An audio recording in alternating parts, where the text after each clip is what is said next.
થઈ જશે, ચિંતા ના કરો, બીજું લઈ આવીશું.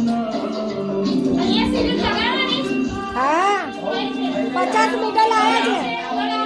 આમ જો બેટા, પહેલા અહીં પતી જાય પછી 50 મીટર કરે છે.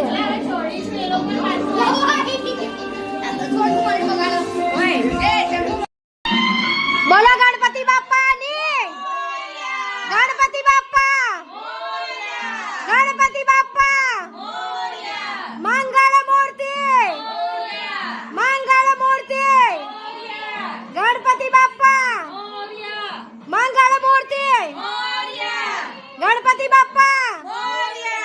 બૈરા કઈ ગતા રહ્યા બધા? આવું ના ચાલે. ના થઈ ગયા બીજા.